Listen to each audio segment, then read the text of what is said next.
तो आप सभी का स्वागत है और जिस तरीके से हम आपको दिखा रहे हैं कि इस बार 2027 का माहौल क्या है, लगातार विधानसभाओं का भ्रमण कर रहे हैं और ये जानने का प्रयास कर रहे हैं इस बार जनता क्या सोचती है। और जनता के साथ साथ जो आने वाले 2027 के विधानसभा चुनाव में जो दावेदार हैं उनसे भी बात करने का प्रयास कर रहे हैं। उसी कड़ी में आज हमारे साथ बात करने के लिए उपस्थित हैं आगरा की एतमादपुर विधानसभा से आने वाले 2027 के विधानसभा चुनाव में संभावित प्रत्याशी योगेंद्र सिंह ठाकरे। बात करेंगे योगेंद्र जी से, किस तरीके की पार्टी की तैयारियां चल रही हैं, व्यक्तिगत किस तरीके की तैयारियां चल रही हैं, क्योंकि चुनाव में 6 से 7 महीने का समय रह गया है और उसके साथ साथ बहुत सारे और भी सब मुद्दे रहेंगे, तो बने रहिए। सर, सबसे पहले आपका स्वागत है। जी धन्यवाद जी। मैं योगेंद्र सिंह ठाकरे हूँ जी, पूर्व प्रधान हूँ ग्राम पंचायत मेतावली से। बहुत छोटी उम्र में ही प्रधान बन गया था, उम्र भी नहीं थी बनने के लायक। उसके बाद भारतीय जनता पार्टी से जुड़कर हर काम में अपनी सहभागिता दिखाता रहा, तत्पर लगा रहा और 88 से लेकर आज तक पब्लिक के बीच में हूँ जी।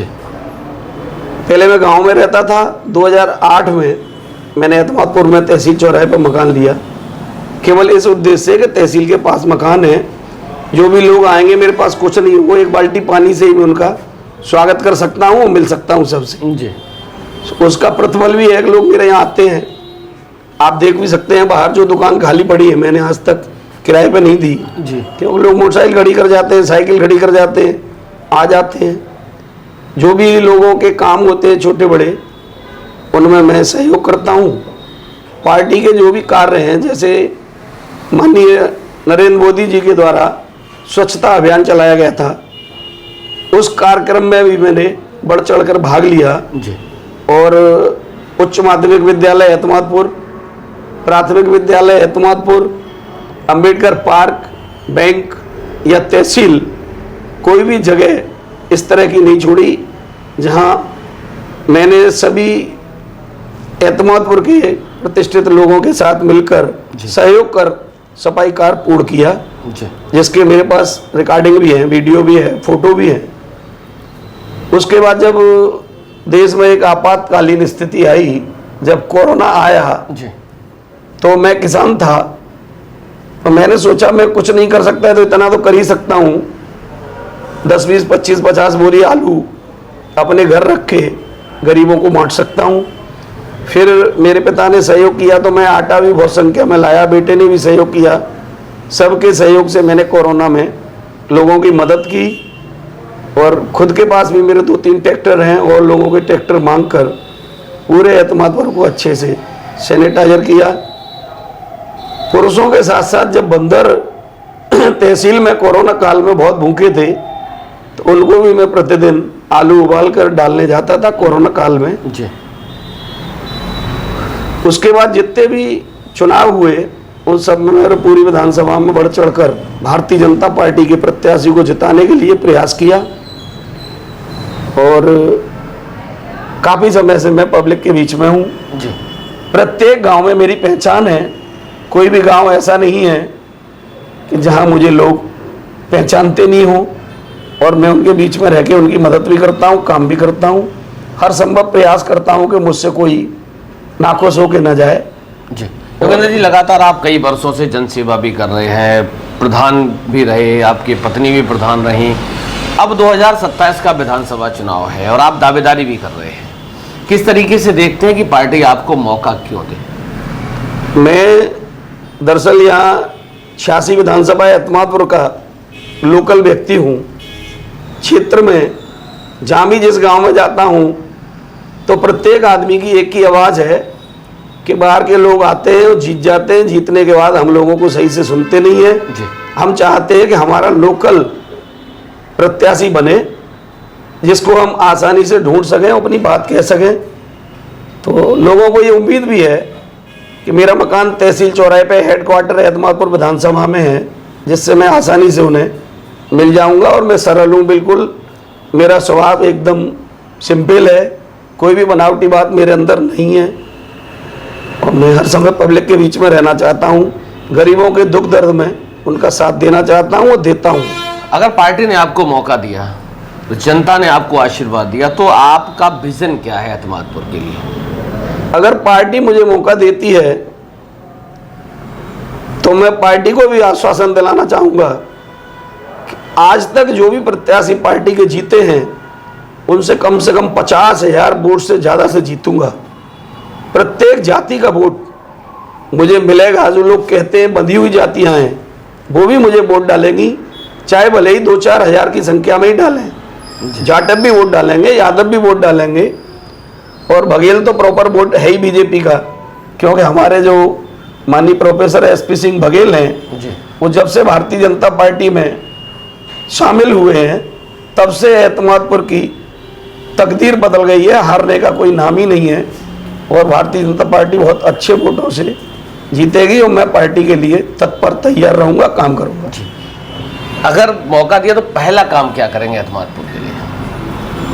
पहला काम तो जो गरीबों की समस्या हैं, जैसे खरंजे हैं, नालियां हैं, जहाँ भी गंदगी की जगह है, वो गंदगी में जैसे गांव में जाता हूँ तो चाहे वो 10,000 20,000 रुपये का ही काम है, लेकिन वो 20,000 का काम या 25-50,000 का काम बहुत बड़ी समस्या दिखता है। सबसे पहले मैं ये गली नाली गंदगी इसको ख़त्म करने का काम करूँगा, जिससे मोदी जी का अभियान आगे भी चलता रहे, स्वच्छता अभियान बना रहे। गांव देहात से जुड़ा हुआ हूँ, प्रत्येक गांव की समस्या जानता हूँ, प्रत्येक आदमी का दर्द जानता हूँ, और भारतीय जनता पार्टी का शुरू से आज तक कार्यकर्ता रहा हूँ। कार्यकर्ताओं का दर्द बहुत अच्छे से जानता हूँ।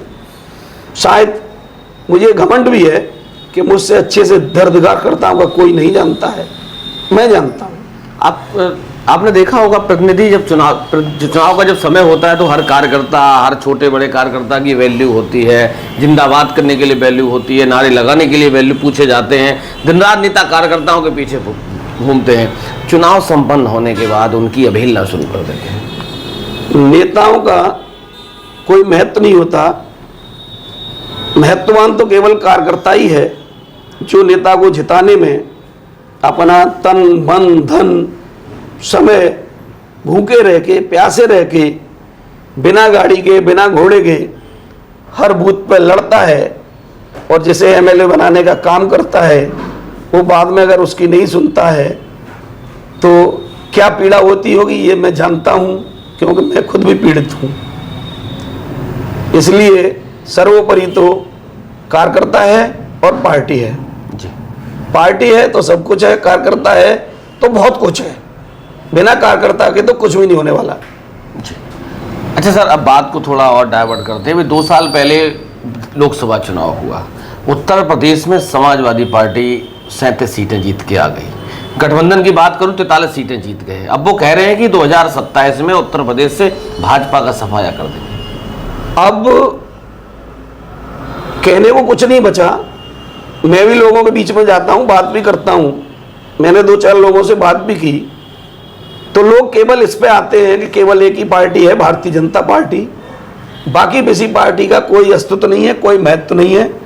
और भारतीय जनता पार्टी की जो जीत होगी ना, उसको देख के लोग दंग रह जाएंगे। आज जो इस प्रदेश के बहुत ही मजबूत ओजस्वी जो मुख्यमंत्री हैं माननीय योगीनाथ जी, उनका जो जलजला जो जलवा है वो पब्लिक के बीच में आज ही है। वो किसी की बुराई कर सकते हैं पब्लिक के लोग, लेकिन योगी जी की बुराई न सुनते हैं न करते हैं। हर एक व्यक्ति के जबान पर योगी बाबा जिंदाबाद का नारा रहता है हर समय। ये कैसा जलजला है सर कि ऐसे जलजले में ही राम मंदिर में चढ़ावा चोरी हो गया? अब देखिए, इतना बड़ा प्रदेश है, एक परिवार में मेरे में भी 2-4-6 बच्चे होते हैं, तो कोई एक बच्चा खराब होके घर से कुछ निकाल के ले जाए तो वो एक चोर परिवार नहीं माना जाएगा। जो राम मंदिर में चोरी हुई है उनकी SID द्वारा जांच की जा रही है। SID के चंगुल में या जो जांच में फंसा है वो बचा नहीं है। मैं बहुत से लोगों को जानता भी हूँ, पहचानता भी हूँ। अगर वो SIT में आके मुलजिम बन गए हैं तो उनको जेल जाना पड़ा है। और जो भी राम मंदिर चोरी में शामिल हैं उनमें से एक भी व्यक्ति बच नहीं पाएगा। उसका घर मकान बाबा का बुलडोजर चलेगा, सब ध्वस्त कर देगा और भविष्य में इस तरह की घटना राम मंदिर में फिर कभी नहीं होगी। सरकार प्रतिबद्ध है, जो दोषी होगा बचेगा नहीं। सरकार एकदम प्रतिबद्ध है, जो भी दोषी होता है वो बचता नहीं है। और कहीं कोई अगर कहता है तो प्रमाण लाए कि कोई दोषी बचा हो। भारतीय जनता पार्टी में जो फंसा है वो बचा नहीं है। सर एक और समस्या बहुत बड़ी, मैं आपकी विधानसभा में भी घूम रहा हूँ, बगल वाली आसपास की विधानसभाओं में रहा हूँ, किसानों को समय पे खाद, यूरिया, डीएपी नहीं मिल पा रही है। लंबी लंबी सोसाइटी पे लाइनें लगी हुई हैं। देखिए, मैं भी किसान हूँ।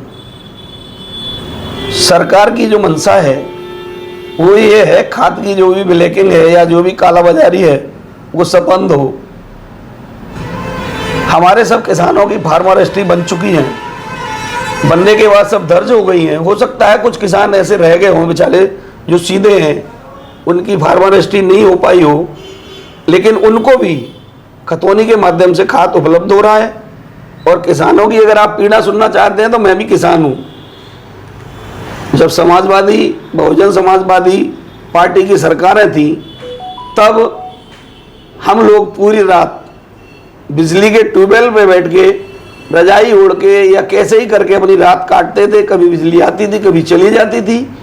जब से भारतीय जनता पार्टी की सरकार बनी है योगी आदित्यनाथ जी वाली, तब से हम लोगों ने पूरे दिन आराम से पानी लगाया है।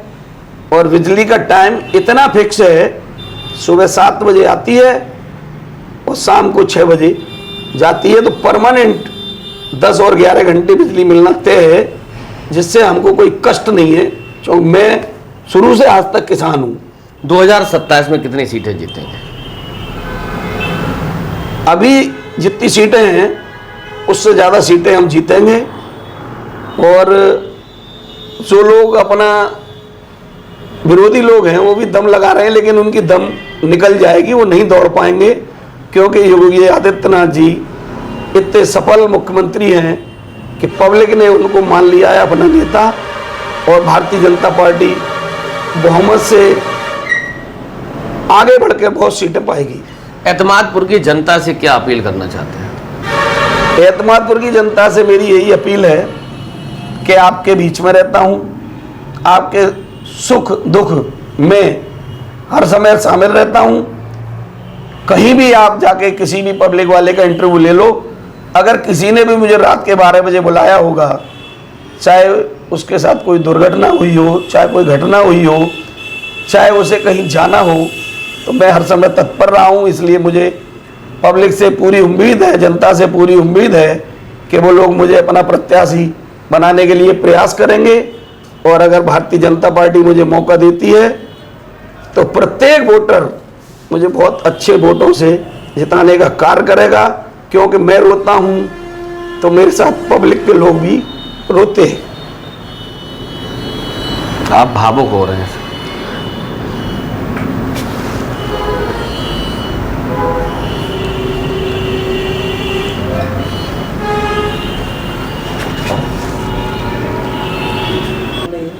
मुझे केवल एक ही पीड़ा है कि हमारे कार्यकर्ताओं को सही से नहीं सुना जाता है। दर्द इसलिए है कि मैं भी कार्यकर्ता हूं।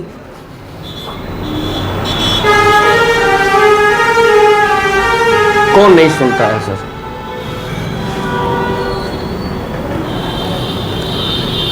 बहुत सी छोटी छोटी चीजें हैं जिनमें लोग भटक जाते हैं। अब मेरा प्रयास रहेगा, इस तरह की बात मैं नहीं कहना चाहूंगा कि कौन नहीं सुनता है जी, लेकिन भारतीय जनता पार्टी का कार्यकर्ता पीड़ित होने के बाद भी योगी आदित्यनाथ के साथ है और प्रतिबद्ध रहेगा। कार्यकर्ता सर पीड़ित किससे है, लोग ये जानना चाहेंगे। ये कमेंट बॉक्स में लोग पूछेंगे कि ठाकरे जी भावुक हो रहे हैं, तो सर क्यों आप भावुक हो रहे हैं, क्या कारण, क्या पीड़ित किससे है कार्यकर्ता? नेताओं से है, मंत्रियों से है, विधायकों से है, पदाधिकारियों से है? छोटी छोटी चीजें हैं, जैसे संगठन का गठन होता है, तो जो कार्यकर्ता लंबे समय से कार्य कर रहे हैं, उनको न पूछने के बाद नए कार्यकर्ता जो कल पार्टी से जुड़ते हैं, आज जुड़ते हैं, परसों जुड़ते हैं, उनको बढ़ावा देकर पदाधिकारी बना दिया जाता है। कार्यकर्ताओं का मनोबल डाउन होता है, लेकिन वो इतने पुराने कार्यकर्ता हैं कि पार्टी को छोड़ने के लिए किसी भी समय तैयार नहीं है। सर, जब कार्यकर्ताओं की नेता सुन नहीं रहे हैं, चुनाव सर पे है, नारा देते हैं कि सबका साथ सबका विकास, ऐसा तो नहीं 2027 में मुश्किलें खड़ी हो जाएं? कोई मुश्किल खड़ी नहीं होगी।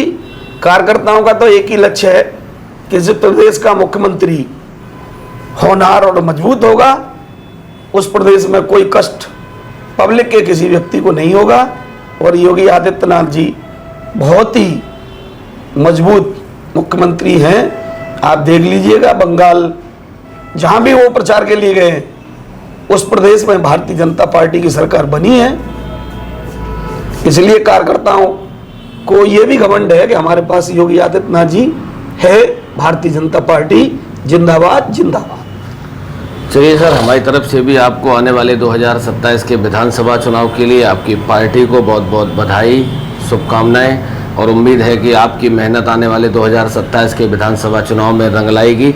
और जो स्थानीय नेता हैं, उनसे भी यही कहना चाहूँगा कि जिस तरीके से स्थानीय लोग, नीचे स्तर के लोग मेहनत करते हैं, उसके बाद जब आप किसी पद पे सुशोभित हो जाते हैं, उसके बाद उनकी अवहेलना करते हैं, उनको निगलेक्ट करते हैं, उसके बाद जो दर्द है, जो योगेंद्र जी का दर्द निकल के आ रहा है, वो ये एक योगेंद्र जी का दर्द नहीं है, ऐसे बहुत से योगेंद्र हैं जिनका इतना बड़ा दर्द है कि अब नेता तानाशाही की ओर जा रहे हैं। चुनाव के दरमियान तो याद करेंगे, घर पे पड़े रहेंगे, एक महीने में कहा जाए तो तलवे भी चाटेंगे, लेकिन जैसे ही चुनाव संपन्न हो जाता उसके बाद फिर निचले कार्यकर्ताओं को, नेताओं को कोई पूछने वाला नहीं। तो हमें आशा उम्मीद है कि किसी भी पार्टी के कोई भी नेता हो, अपने कार्यकर्ताओं का ध्यान रखें, अपने नेताओं का ध्यान रखें, और खासकर उनका ध्यान रखें जिन्होंने दिन दोपहरी में सुबह शाम नहीं देखी और आपके लिए प्रचार प्रसार किया और आपको उस पद तक पहुंचाया जिस पद, वो शब्द में प्रयोग नहीं करना चाहूँगा। बहुत बहुत धन्यवाद योगेंद्र जी, हमारी तरफ से आपको बहुत बहुत बधाई, शुभकामनाएं।